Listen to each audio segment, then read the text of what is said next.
collègues qu'on pouvait en profiter après 15 ans d'existence d'Ouranos pour faire le point sur est-ce qu'on progresse en matière d'adaptation au changement climatique. Donc, c'est important en fait de mesurer le progrès en adaptation pour s'assurer qu'en fait on est en train de faire les bonnes choses, qu'on est en train de le faire au bon rythme et qu'on est en train de prioriser les choses sur lesquelles on doit vraiment travailler.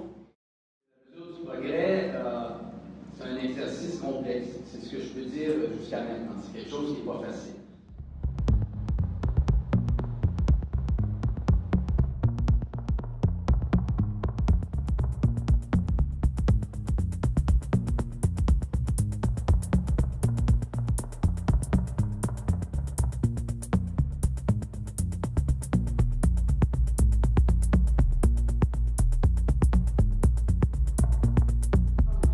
C'est une grosse compagnie. Puis comme toutes les bonnes grosses compagnies, c'est pas tous les départements qui se parlent entre eux autres. Fait que oui, on a fait plein d'études dans les 15 dernières années, notamment avec Ouranos.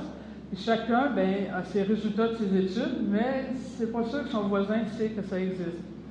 Fait que pour nous, le défi, le progrès, c'est de s'assurer qu'il y a une meilleure collaboration. C'est pour ça qu'on a créé cette année un nouveau comité sur l'adaptation au changement climatique, qui réunit des gens de toutes les divisions Hydro-Québec pour favoriser le partage des informations.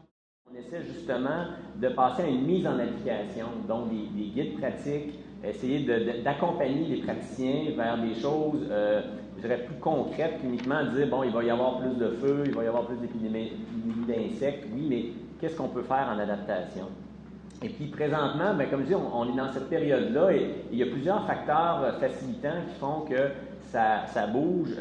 Il y a une communauté de pratique qui est quand même très active à travers la plateforme en adaptation de Ressources naturelles Canada. Il y a un groupe de travail en foresterie et donc les gens des provinces qui sont responsables de l'aménagement forestier sont assez bien réseautés entre eux grâce à ce groupe de travail-là.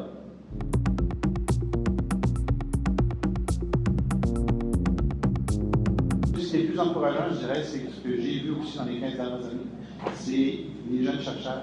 Les jeunes chercheurs, donc après une génération, même deux générations après moi, ont une vision totalement différente de la recherche nordique. Ici, j'en profite pour un peu la réunion Arctic Change dans un mois à Québec. Donc, il va y avoir plus de 2000 chercheurs nordiques partout dans le monde. Et ce qui est plus motivant avec les gens du Nord, les gens de l'industrie, c'est vraiment cette communauté et les jeunes chercheurs qui voient vraiment l'utilité de la recherche, de travailler en collaboration avec le Nord, ça a beaucoup changé.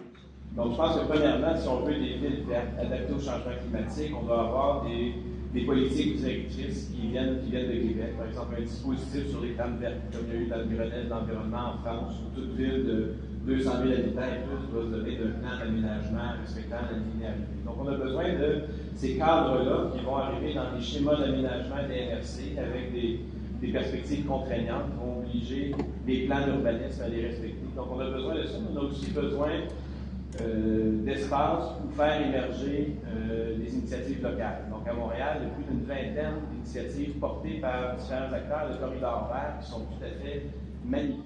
Le défi qui nous reste, c'est de passer de la science à l'action. C'est-à-dire, on a plein d'études qui nous disent, c'est ça va être ça l'impact, donc il faut changer nos équipements, il faut changer nos méthodes de travail. Fait que là, ce qu'on est en train de commencer à faire, c'est de mettre ça en place. Ça, c'est un défi parce que c'est pas évident. Il faut toujours sensibiliser les décideurs. Il faut trouver de l'argent pour le faire et modifier nos méthodes de travail. Mais on a commencé à le faire, puis je pense que pour 2030, j'espère enfin, qu'on va vraiment se rendre là, qu'on va avoir adapté nos méthodes pour pouvoir être plus résilients face au changement climatique.